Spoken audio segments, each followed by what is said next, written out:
Good morning. With respect, we acknowledge the Nevada County campus of Sierra College as the traditional and unceded homelands of the Nisenan peoples. For countless generations, the Nisenan have carried out their responsibility as stewards of this place, originally known as DASPA.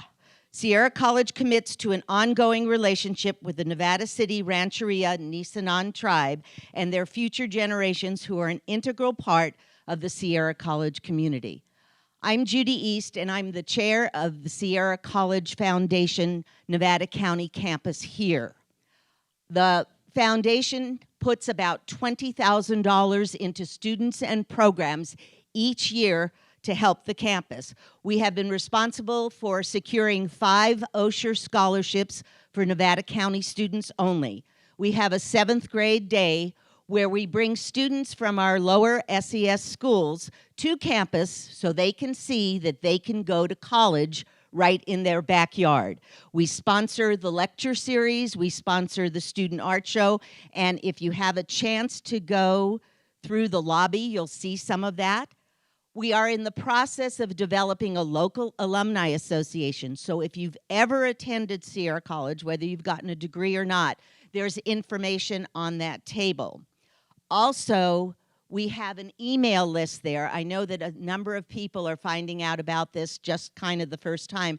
If you sign the email list, we will send you notices of our community forums. We are also, got to do a little bit of advertising. We are also going to have our first fundraiser in 5 years because of the pandemic, a Day for Women on September 14th, 2024. We also want you to know that these forums are being recorded, and you can reach them on the Sierra College website /NCC, and there's a tab that will say Community Forum. And we want to thank Mike again for being here to film this.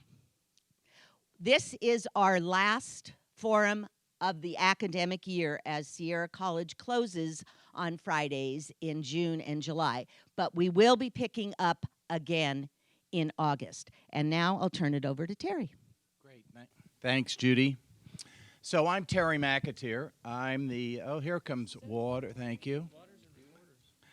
I'm the retired county superintendent of schools here from Nevada County, and I'm delighted to host or be the moderator for today's conversation. And so our conversation, as you saw advertised, centers around sort of 3 topics. But before we get into that, I'd really like to thank Chief Gamelgard and Chief Foss for joining us today, and note that the sheriff was invited, but it's Memorial Day weekend, and she has fled, and so thanks for being the only 2 law enforcement leaders in the county left here today. We'll begin with Chief Foss. Let's talk about policing in your lifetime. You've been in this for a long time, and I know you came from Madera County and Stanislaus County, and Alex is a homegrown boy here in Nevada County. So tell us what you've seen. There's been monumental changes in your lifetime as a law enforcement officer. What have been the major things you've seen?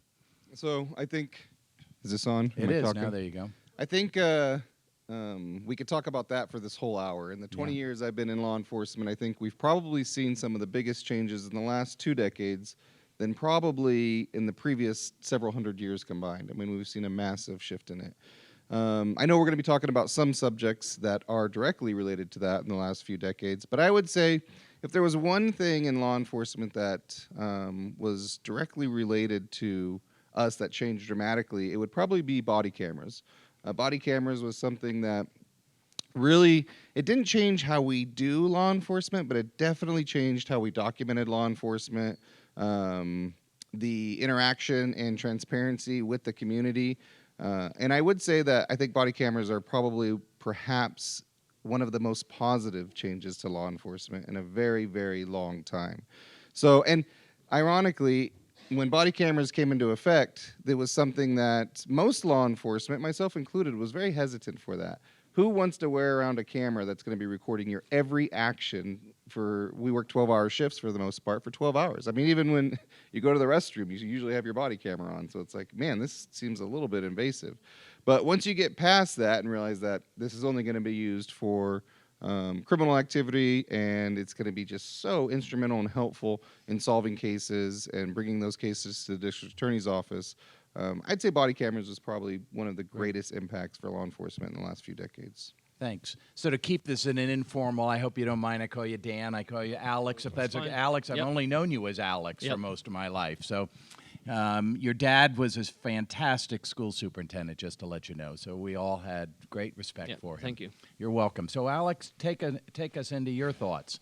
Yeah, I mean, I think Dan hit it on the nose in the sense that technology's changed a lot. But yeah, the last 20 years, thinking back to starting my career in Spokane, Washington, and then quickly coming back home to Grass Valley and just seeing the way our careers have evolved. We've seen a lot of legislative action, especially in the last, say, 5 to 7 years.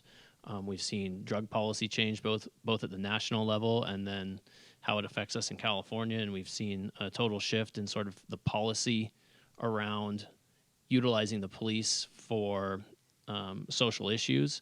And I think that we're really right in the middle of that right now. So I think the next 20 years will be really telling in as far as what direction that goes. And then you combine that with the speed and adoption of technology and how that's changed our jobs. And I think that we're going to really see a continued movement one way or another. And I think, frankly, we're sort of at this crossroads where we don't know exactly which direction those policy issues are going to lead us. So I know we're going to talk a lot about social policy in our next topic, but let's get into the idea of, you know, how difficult it is it these days in recruiting officers. So talk to us, Alex, about that.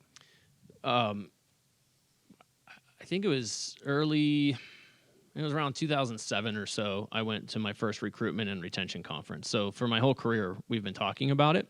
And I think that's partially because the job itself only appeals to a small subset of our population. So, I mean, that's both good and bad. I believe that the people that I have working beside me in Grass Valley are some of the most upstanding, character-driven, and folks who care deeply about the community that they're serving. But it also limits your application pool because on top of that, we're asking people to do things that are near impossible with near perfection. And they have to be okay with ultimately being able to put their life on the line for others. However, I think that the last couple of years has been really rough on us. The public sentiment towards law enforcement hit an all-time low a couple of years ago. We've seen some of the rebound there. But for us locally, what we found is that our number one recruitment tool is also our number one retention, which is local recruitment and finding people who care deeply about their community and wanting to live and work here. Great. Dan, your thoughts on that? Yeah, I mean, I think that's there's not much more to say on it other than it's kind of common sense why people wouldn't want to get into law enforcement today. Who would want to get into the field where there's a lot of questions from the community about directed and animosity and anger towards law enforcement. I will say I think one of our greatest recruitment tools, especially in this area, is our community.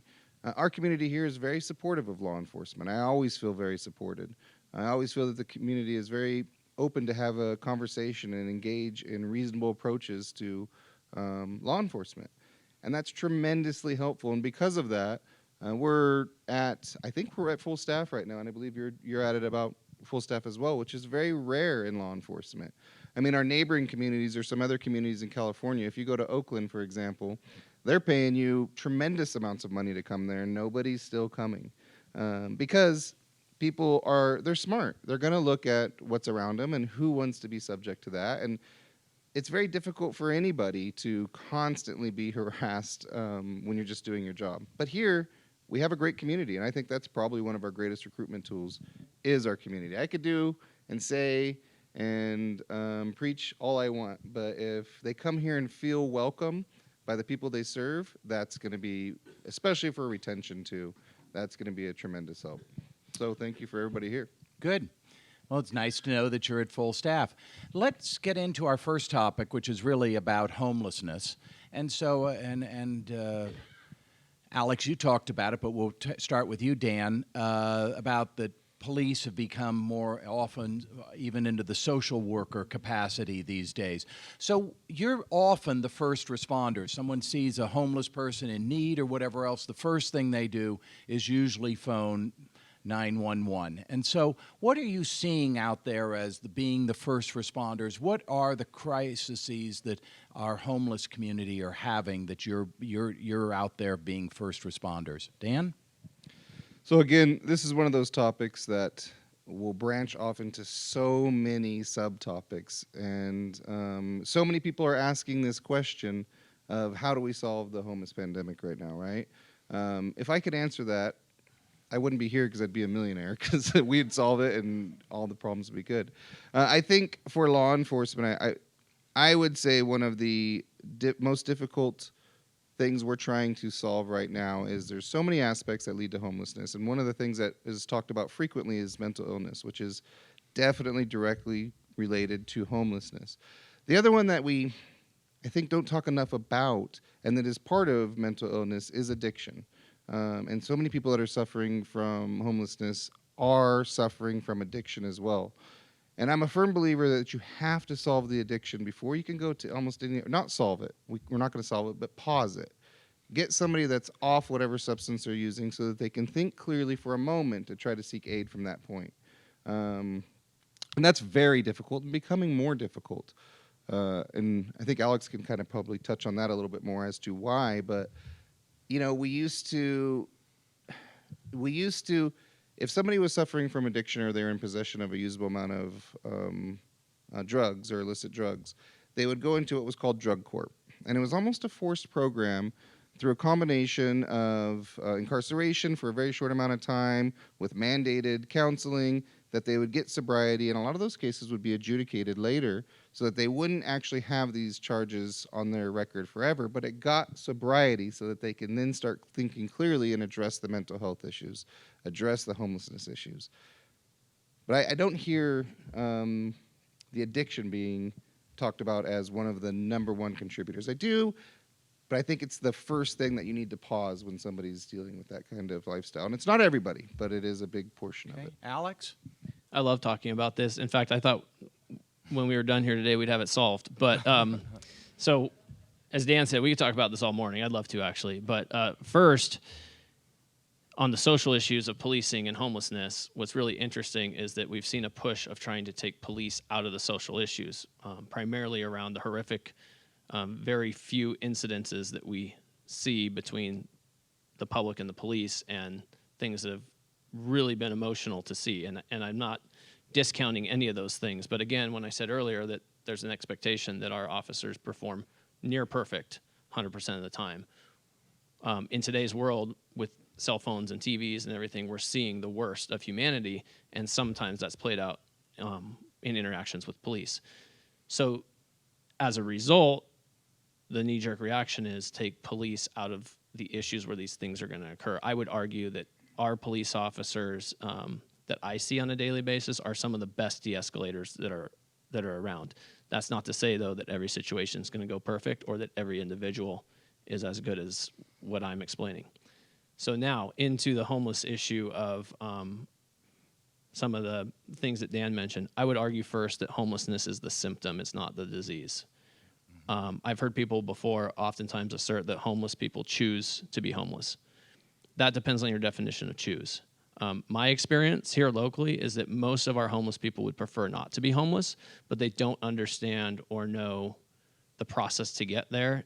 And frankly, they're worried about where they're going to get their next food item or how to survive. So on the Maslow hierarchy of needs, they're really at the bottom, right? They're just trying to survive. It's really hard to think about tomorrow or next month or my next income or how I'm going to get housing when I'm just looking at how to survive. Add on top of that, that many of the folks that I've interacted with usually have had some sort of substance use disorder and or mental health concerns, and usually they're co-occurring disorders together.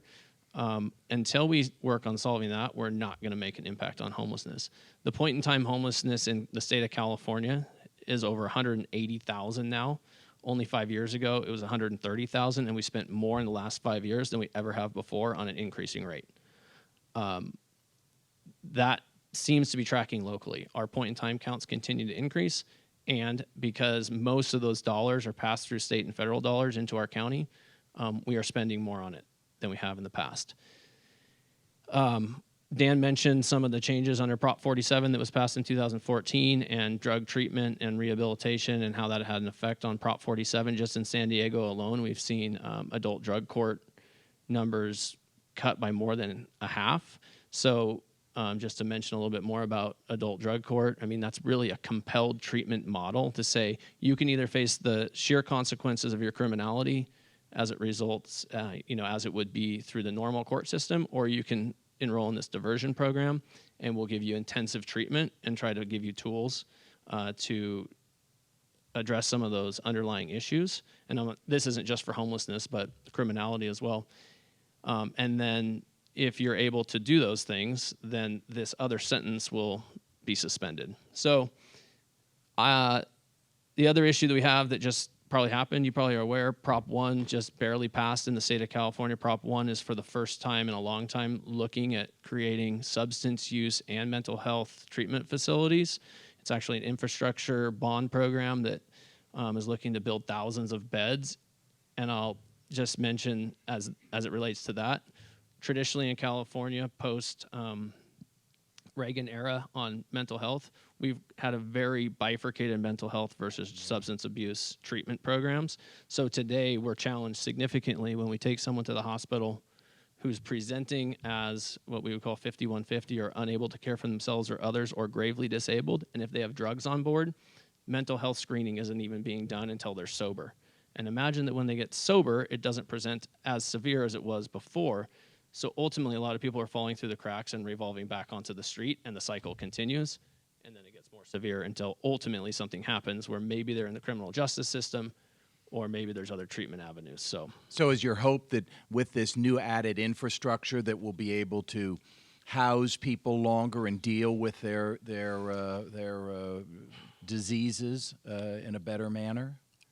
It's possible, but I think there's also additional policy changes that are going to have to occur, and I don't know exactly where we're going to go with that. But so tell us, do you see things in the county that and in your cities that are improving? What things are improving? I know the numbers are increasing. Do you feel like there's any improvement taking place with all these dollars, supposedly floating into our jurisdictions? Honestly. I'll give it a tip here. I don't. I would definitely say that when you're talking about investments of any type, are you seeing a positive return on your investment? Currently, no. I would not say that we're seeing. I mean, this is common sense. We know we're spending a tremendous amount. We know we're changing a lot of our approach to this, and is it helping? What is the result of it? We could argue that all day long, but we do know that our homelessness population is increasing. Our people on the street that are struggling are increasing. So we're spending more and we're having more of a problem. So that indicates that maybe our approach to this is not correct. And I think our society and our citizenry is seeing that, and we're changing that. We're trying to adjust, which is the best we can do, right? We try something new, we see if it works, and we start slowly adjusting and adapting to that. The scary thing for me on this is when we are slowly adjusting and adapting, we're not talking about, what vehicle to buy and what works best. We're talking about human lives, and we're talking about people that are really struggling on the street. So it is important that we try to make these adjustments as quick and rapidly as possible. Anybody that's heard me talk about this for any amount of time has heard me say this, and I'm a firm believer in it. It is not a mercy to allow people to live the lifestyle on the street that they're living. That is people that do need assistance. And when you see these homeless camps and you see some of the people that are living in the conditions they're living, it is worse than you would see in any country across the world. It is not a mercy to allow that to transpire. Those people need help. And many times they're lost. They're in a state of mental decay or mental, they're not making educated decisions. And it's very important, in my mind, to get them to a position where they can make rational and educated decisions about how their life is going to go from there. So it's something that we need to move on quickly. And I don't think we're moving quick enough on it. But on a positive note, we are moving. And I do think we're conceptual. That's good. So Dan, stay with this. So, if you had a magic wand, what would be the couple or few things that you would do to improve the situation as it currently stands? If I could do anything again, I think I would like to do, which we are doing a little bit now, but I would like to see some major adjustments to Prop 47 and go back to more enticed, what Alex had talked about with drug court, compelled drug court. And we could talk about that real quickly, but here would be a scenario of how that would occur. So if we contacted somebody that was on the street and they were in possession of a usable amount or under the influence of an illicit drug. In my time, it used to be methamphetamine. That's transitioned more to fentanyl. There was many different avenues we could do. But say we did just the charge, which was, I think, 11,550, under the influence of a drug. They would have to actually go to an incarceration facility, a county jail, sober up usually for 30 days. If anybody's talked to anybody that suffered from addiction, these are generalizations, but so many people will say, that arrest saved my life. And we're not seeing that anymore because we're not allowed to make that arrest. But that arrest where they would go to jail, sober up, and go, man, I cannot believe where I had spiraled down to. I'm now sober. I could see clearly. Will everybody get better? No. But many people will go, okay, what do I need to do? Now, most jails where I came from, especially the jail here in our county, there's so many programs that we're not there trying to punish. We're trying to say, hey, listen, here's a whole bunch of resources for you to get better. So now they're sober. Now they're thinking clearly. Now they have resources in front of them. Will every person take those resources? No, but we do know, based on what we've seen in the past, many will. But now we've missed that key step. We've missed that step of getting people to sobriety so that they can make educated decisions for their life. Alex, add on to it. Do I get the wand as well? Yes. Direct access to treatment, I think, is key. We are drastically under capacity for treatment. If you wanted to go seek treatment tomorrow for substance use disorder, it's likely you would not be stepping foot into a door for days, if not weeks, if not months, which is not at all suitable for folks who are seeking treatment, because the minute someone gets to a point where, hey, I'm going to take that step today, you really need to have access there. A number of years ago, through actually the hospital, Dignity Health, and a community grant they had, we piloted a program that we called Direct Access to Treatment. We had a great relationship with Granite Wellness, and we had officers really doing social work in the field, finding folks, saying, hey, this is however many times we've dealt with you on this issue. Today, we really did this pre-arrest diversion program and said, you can either go to jail today or you can go to treatment. What would you like? And of the people who chose treatment, we had a higher success rate on completion of treatment than the general population who was going into treatment, and it was significant. So there's a lack of capacity. We would need to change that. I agree that there is, to some degree, lack of accountability or treatment mandated criminal prosecution. And I think that on top of that, housing and options in our community are limited. And so you asked earlier about what is going well in funding. I would argue that in Nevada County, we do better than a lot of other parts in the state. Some of that's because of our size. We're able to be a little bit more nimble. We have wonderful partners that are doing work. And if we didn't have access to emergency housing and some of the transitional housing that we have, which is still not enough capacity, we wouldn't be even as in a good of a place as we are today. Okay, so take us into the concern is that what has become sort of transitional housing is the Wayne Brown Correctional Facility. So that we're actually picking up people, putting them in Wayne Brown for a while, and then there's this revolving door. Do you feel that there's that revolving door? Well, it'd be great if the sheriff were able to speak to this, because she would have better, up-to-date information. But I can tell you that the average daytime population in Wayne Brown Correctional Facility is less today than it was a number of years ago. So I don't think that we're not trying to arrest our way out of this issue. And when you look at the state prison system that was over 160,000 inmates only a few years ago is now under 100,000 and is under 100% capacity, whereas before it was over capacity, which is why the Fed stepped in and we had this change. But what has happened is those 60,000 people in California have gone somewhere, and they're back in our communities, and they were serving felony sentences in state prison. So that's an influx of folks, right? Is there a revolving door? Yeah. I mean, I think that we're consistently dealing with a very small subset of our community that is causing the most significant harm, both in their own lives and in our community. So, and that's where I think we need to focus through some of these policy things we talked about. So a lot of people are concerned that the homeless community may be our first means of causing a major wildfire in this community. Do you hold those concerns too? Absolutely, yeah. I mean, the 49er fire was started by a homeless individual. So we've had a number of fires that are human-caused. CAL FIRE and our local fire agencies categorize the different fires by different ignition methods, and a significant number every year are human-caused, and a large portion of those are usually based on some sort of homeless encampment or environment or carelessness. It is a matter of time until that happens in this community. In the Grass Valley Police Department, we worked hard over the last number of years, and we had a council, and I see one of our former council members in the audience today that helped us establish some policies that have been very helpful, such as no open flame, no camping on private property, things like that. But it's still really hard because you can have these ordinances and these rules, but people are still going to do what they're going to do. So trying to stay on top of that at every moment's notice is really difficult. But I will tell you, as June is approaching us, in our department, it is of the highest priority that we identify, and for the most part, we already know where these camps are.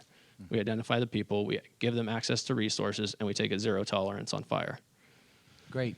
So Dan, we'll conclude this topic with a question. There's a large group of this community that has been trying to put something together, so sort of like I'll call it a campground for homelessness. Do you have any thoughts on that, of some means to be able to bring all the people out in the various areas of this community together into some type of setting, since we don't have the housing, but some type of tent encampment? Any thoughts on that? So I think I'm going to give kind of a cop-out. Then no. I think I think I'll go back to what Alex said earlier, and that's saying that's, again, addressing a symptom and not the cause of homelessness. So am I opposed to it or for it? I think I'm somewhere in the middle. They do have their own risks when you do these, but they also do have tremendous benefits. So if we're able to get people that do need and are looking for assistance into one area, then we're able to get them services far easier. However, when you do have something like this, many people that are on the street now, that's not something they're going to flock to. Look, if you give somebody a house that's suffering from homelessness, you didn't solve homelessness, okay? If you give them a house, if you give them a car, and you haven't addressed the underlying issues, we really haven't done anything. You're not going to see an improvement with that individual. Actually, usually what you're going to create, and we've seen this before. I mean, all the way back to the 80s. It's ironic to me that human beings kind of do the same patterns, and we do them in circles, and we forget what we've made mistakes in the past. But we've created zones where we give free housing, right? We know what those are called. That did not solve the problem. We didn't address the underlying issue. It created intense crime zones that made it worse, not just for everybody else in the cities they lived in, but for the people that were living there. It was very difficult for people to try to live safely in these zones where they built massive communities and let people live for free. We're going to talk about it in a little bit for my nonprofit, but especially when you have areas like this too, some of our most at-risk community members that are suffering from homelessness are female at-risk homeless individuals. The sexual assault is through the roof for females that are trying to live on the street and suffering from homelessness. So I do worry too when you have communities like that. Safety and security for everybody there is a major concern. So I don't know. I guess I'm somewhere in the middle on that. So that's a kind of a cop-out answer, but it's what I've got for it. Alex, do you want to take this on a little bit? You could tell because I was looking for something. Yeah. So I think what you're mentioning is a quasi-interim housing homeless model. The concept, I think, is good because it's the alternative to living rough in the woods. Fire danger, a lot of potential for victimization, increased crime, all that stuff. So that's a bad spot. So is something better better? Yeah, probably. But then you get into neighborhood issues. Where's it going to go? Who's going to use it? And I would argue that the people who use it would probably seek other services if they were available. And we talked about the lack of those. But I would call that environment probably less than ideal interim housing model. Interim housing data for that was actually in the state auditor's report on homelessness that was just released. 86% of people who go into interim housing, when they report their destination at exit, is back to homelessness. On a permanent housing model, only 14% fall back into homelessness. So I think we have a capacity issue. I think we should be looking at permanent housing, but I think we need to address the underlying issues, which most of the people who become permanent housing ready, we've already addressed some of those issues, and that's why they're eligible for that kind of housing, versus people who aren't. We're doing like motel vouchers. And frankly, like Dan said, the underlying human behavior isn't changing. They're just doing it somewhere else, which is slightly safer than in the woods. And so from that model in a fire-prone community, I suppose I would support something different than in the woods, but I think we really need to ratchet up the concern about in the woods in order to drive folks to choosing something different. Good. So stay with us, Alex. Let's move to because you've talked a lot, both of you, about the drug issue. So today, a prominent family in this community is burying their son from a fentanyl overdose. How prevalent out there, that's the new drug of choice, how prevalent are you seeing the fentanyl addiction in this community? I would classify it as where the methamphetamine issue was in 2000 to 2008. I mean, when I started in police work in 2005 in this town on our field training, your training officer would say, what do you want to do tonight? Do you want to find drugs? Do you want to do this? You want to learn about that? What have you not done? And I remember saying a couple of times, okay, I want to learn how to identify and find people with drugs. So you'd go make some traffic stops at 3 a.m. You'd find a white crystally substance. You'd learn about methamphetamine. I remember a couple years later when we found our first heroin. And some of the really older officers who had been around were like, oh, yeah, I remember heroin when it was a thing. And then it came back. And that was black tar heroin. And then China white powdered heroin started becoming more frequent. And then pills. So then we really squeezed on that. And then pills became a thing, right? Because you could crush pills and have the same effects. And then we really squeezed on pills. You see all this drug take-back thing, all the advertisements around don't leave your pills in your medicine cabinet so your grandkids will take them, all that. Well, imagine that. Those sort of went away. And then it blows my mind that we're still talking about fentanyl at the federal and state levels as if it's something new. I mean, we saw this trend happening since 2014, kind of moving this direction. And then we've increased the one good thing I will say about a central nervous system depressant such as opiates is that there is a very good antidote for it. And so the use of Narcan has helped and saved hundreds of lives in this community. But it's sad. And it's I know that, just a few grains of fentanyl is so much more toxic than heroin and other forms. So what are you seeing out there in terms of this? Is this when we talk about the Mexican cartels and all bringing this illegal substance into this into our community? Yeah, most of the stuff that we're seeing that's causing these overdose deaths is a misidentification or a potency issue. It's not that the person who's has a substance use disorder for an opiate is like, oh, today I'm going to use more or whatever. It's that I bought this thinking it was A and it was really B. And it was more pure. And so that is a huge concern, whereas in the past you would see drugs get cut, and so the purity would actually go the other way. In this case, one pill that's pressed in this lab today maybe didn't get mixed up with the substance as well on the next pill that's way more fatal. And it doesn't take very much to, like you said, to change that, because a very small physical amount can be the difference between life and death. Yeah. So, Dan, what are you seeing out there? I mean, this is not just solely to deal with back pain anymore, or this is the drug of choice for a great euphoria of a high. So I think probably one of the number one factors that's contributing to all this, or not number one maybe, but a huge factor is cost. It's extremely inexpensive to purchase fentanyl or methamphetamine today.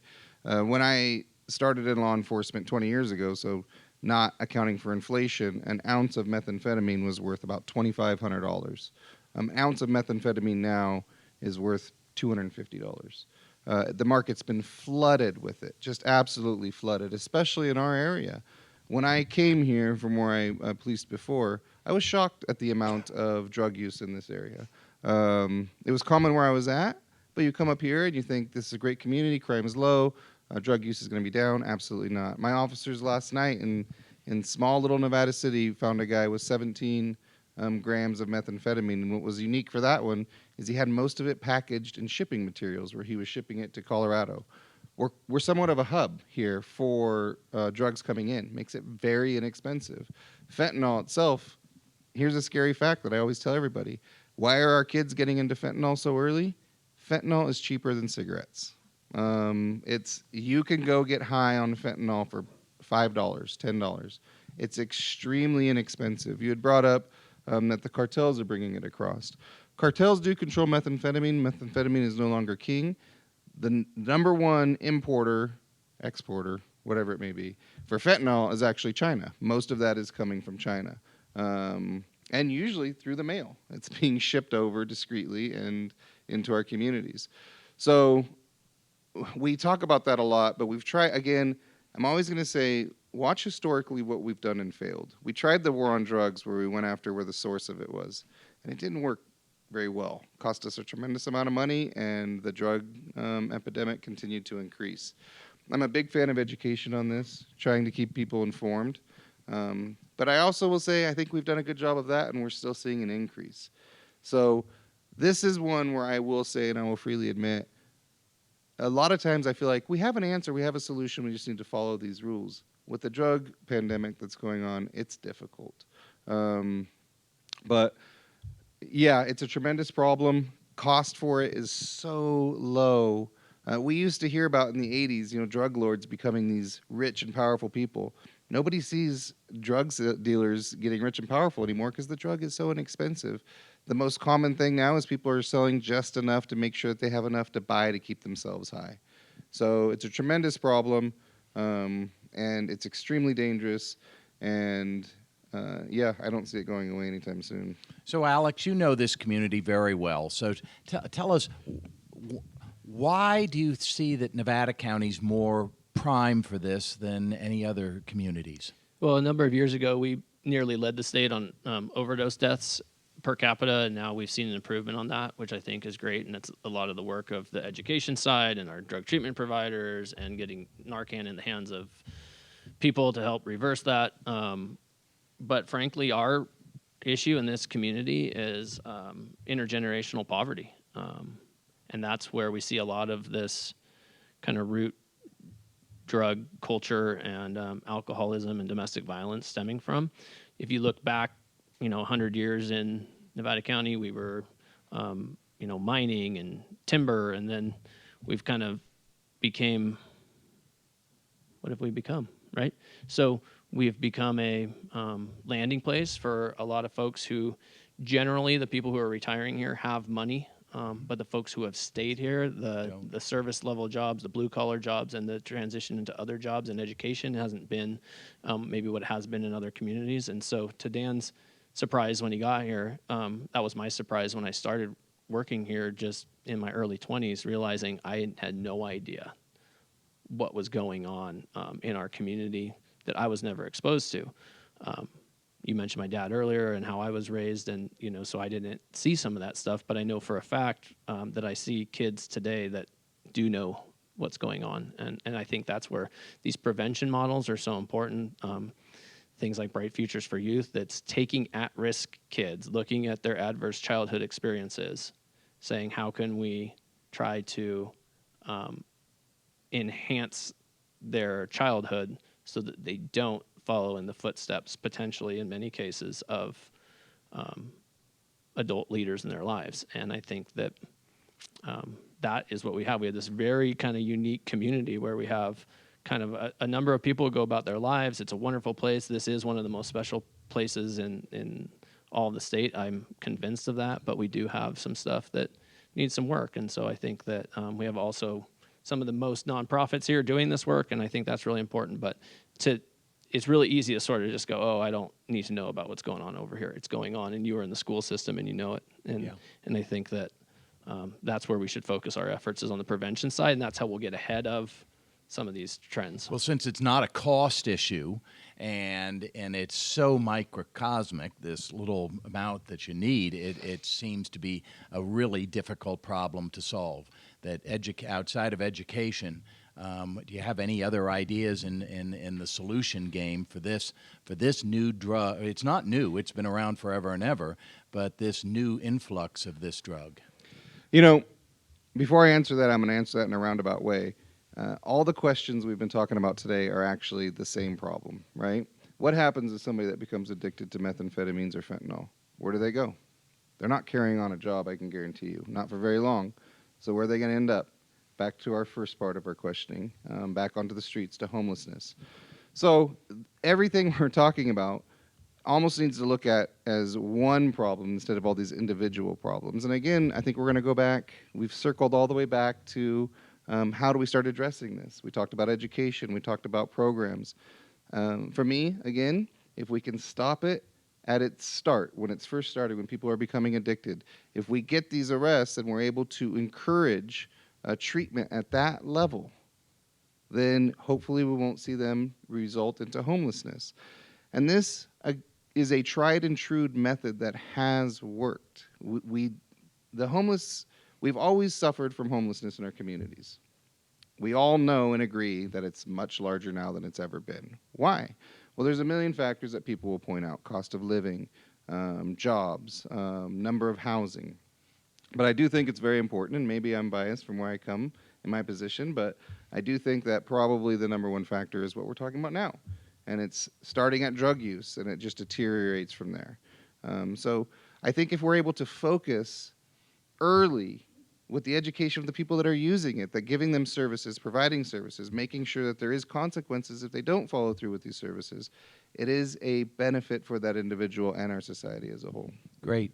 And so, Alex, to finish up this drug question topic here, marijuana has always been, now that it's legal, It's and cannabis now. Cannabis, I know I need to change my vocabulary.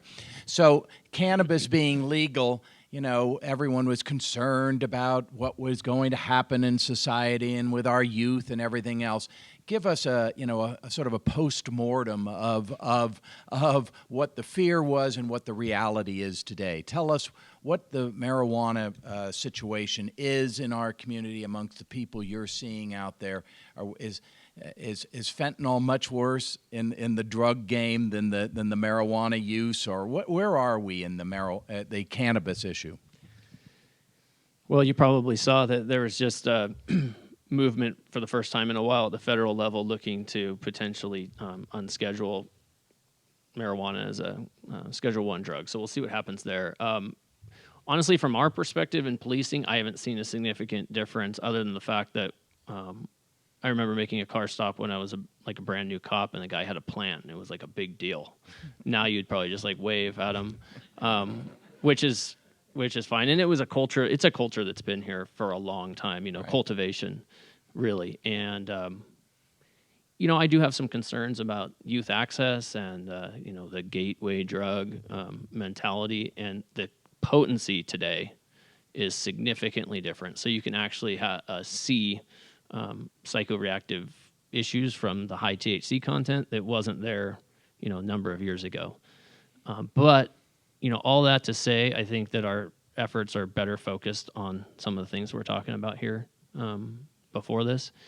I think it's important to understand, the cultural and social issues around it, and make sure that we're still looking at the prevention models and the education models, and make sure people understand, because chronic marijuana use, especially when smoked, definitely has significant health effects, which will have social costs and things like that. But in the big game, it's not our the biggest fish to fry by any means, and I don't see it as really a law enforcement issue as much as a social policy issue. Okay, great. So, Dan, I'd like to finish up our topic here before we get into some questions from the audience. You happen to be an expert in adult trafficking, and so would you mind discussing that for a little bit? Defining what adult trafficking is and probably differentiating it from juvenile trafficking. So if you don't mind taking into that for a couple of minutes. Sure. I'll try to make this as clear as I can in just a few short minutes. But there's basically human trafficking, which we've all heard multiple times. There's two forms of that. There's labor trafficking, which is also a major problem in California and in general, and then sex trafficking. And I have an Olive or program, a nonprofit I started in 2015, known as Olive Organization. And it's overcoming limitations through interventions, values, and empowerment. So we focus on providing shelter and needs for women that have been involved in sex trafficking. So sex trafficking is simply prostitution. We've all know what that is, been around forever. When you mention adult or juvenile, we actually do help juveniles to a small degree, but we focus on adults because you can't mix juveniles and adults in shelters. So we have shelters that are for adult individuals that are involved in trafficking. Trafficking, in my opinion, we won't be able to get into it today, but is perhaps the worst crime that is in the United States. It's unbelievable what is transpiring right under our noses.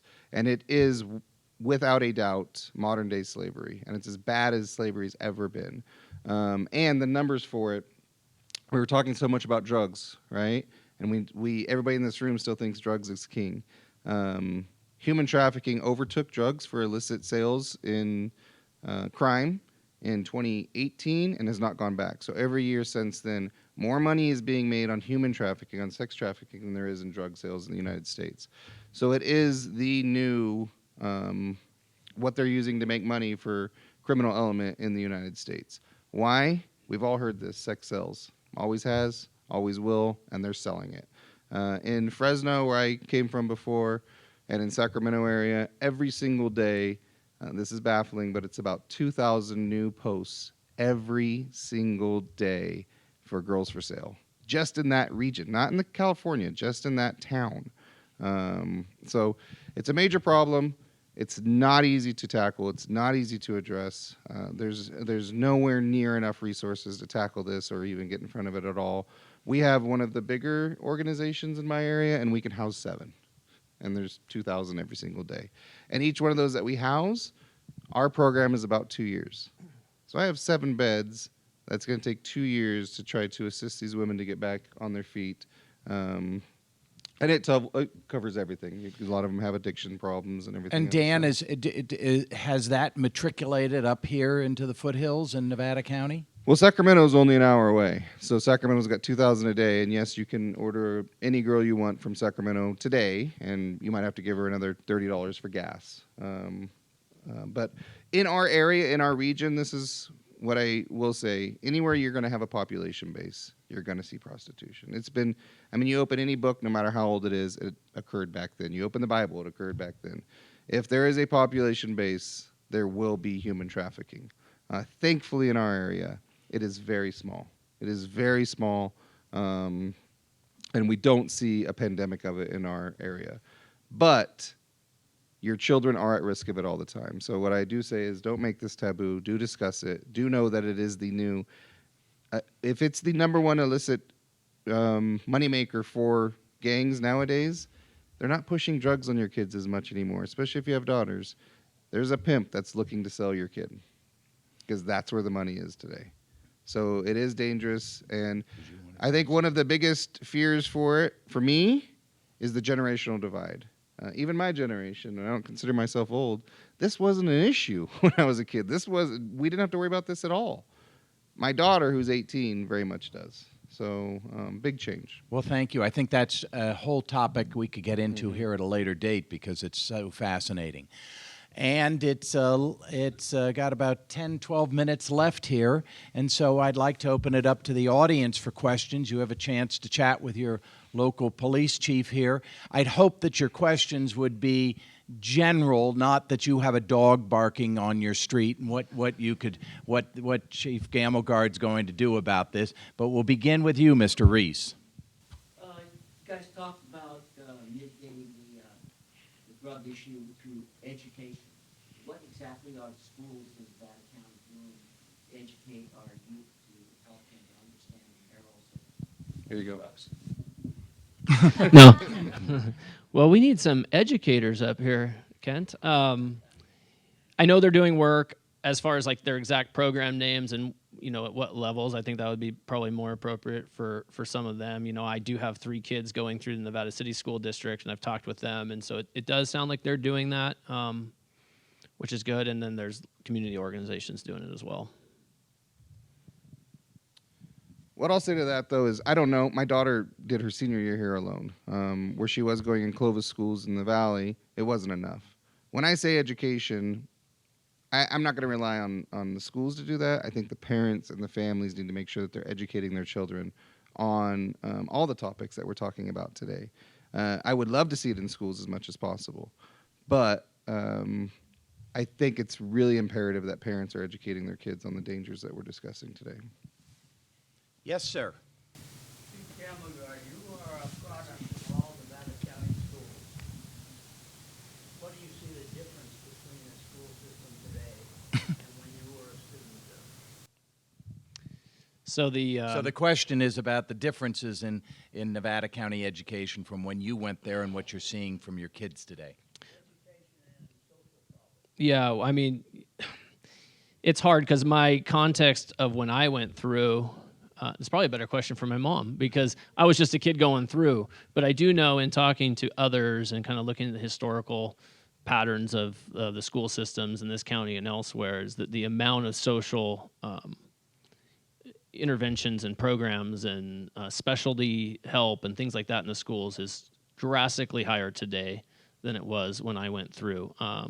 I also know, though, that if you look at the demographics and the free and reduced lunch numbers, whether it's in Grass Valley or Nevada City or some of our other school districts, those are all on the rise. So really our median income and things like that are not keeping pace in this community as it relates particularly with the school-age children and their families. So we see a lot more social supports. We see a lot more intense work being done on behavioral challenges.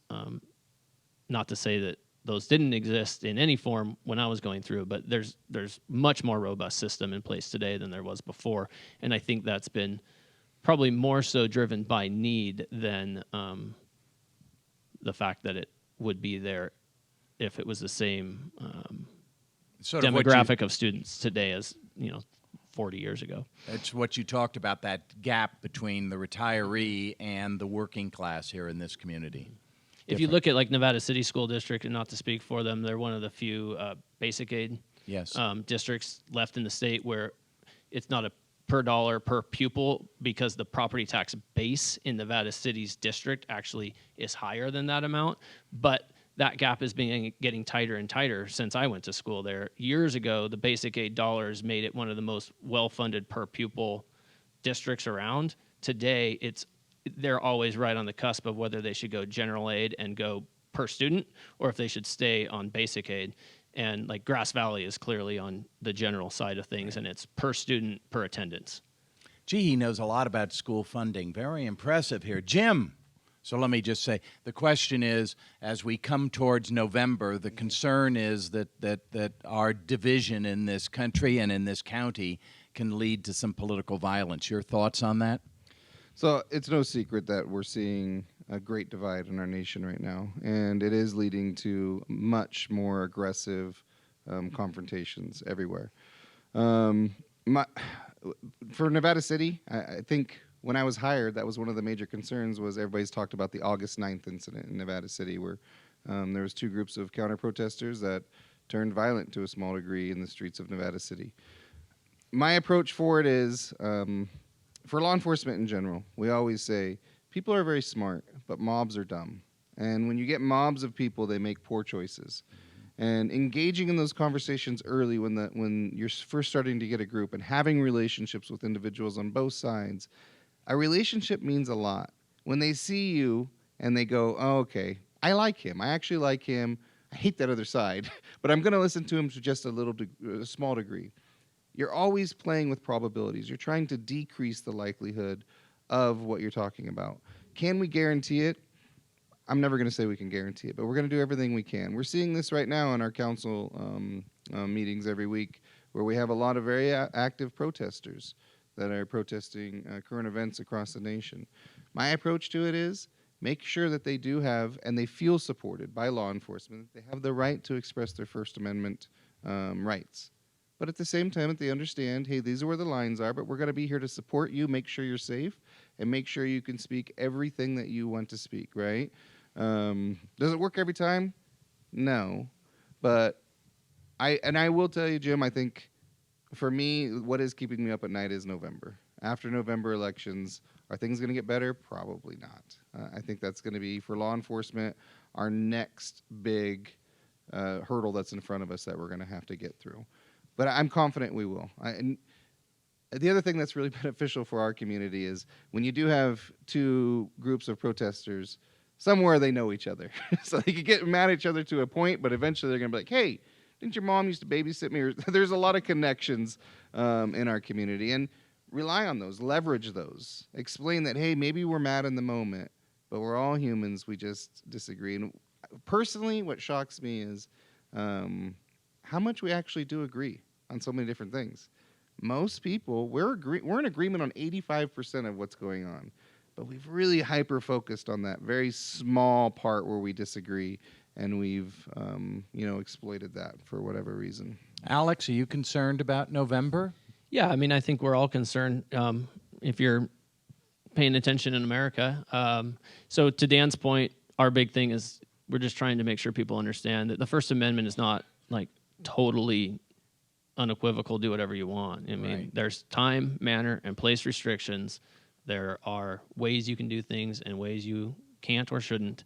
And we're trying to do the best we can to educate folks because, like Dan said, we know a lot of these folks.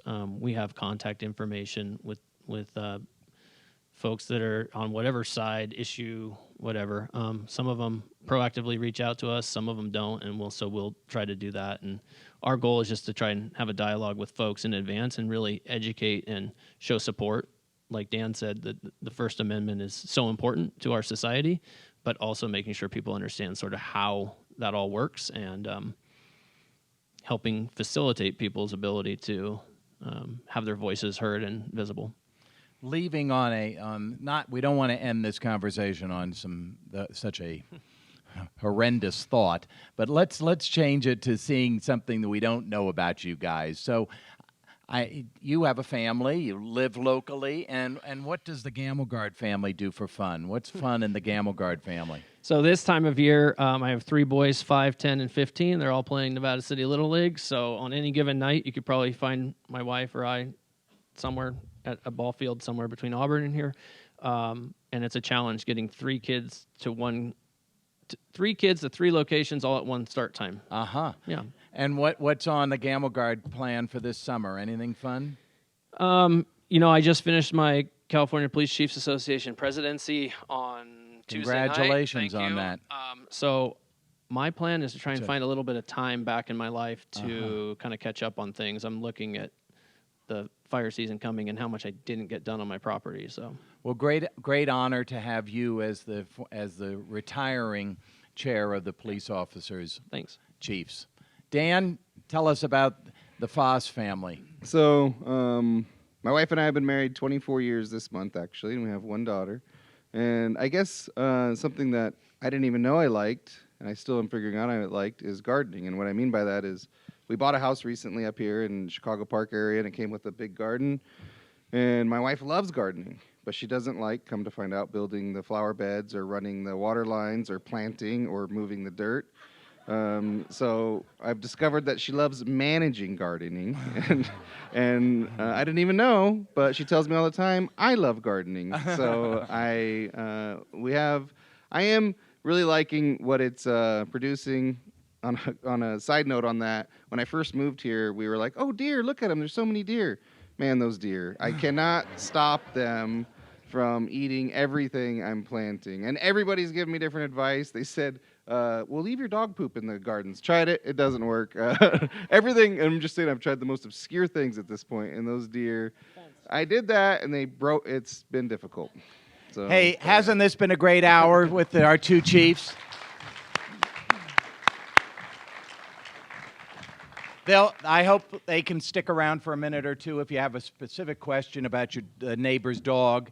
In the meantime, we'll be back in October with another series of August with another series of community forums. Thank you for coming today. Great. Really super. Thanks, Dan. Thank you. Dan,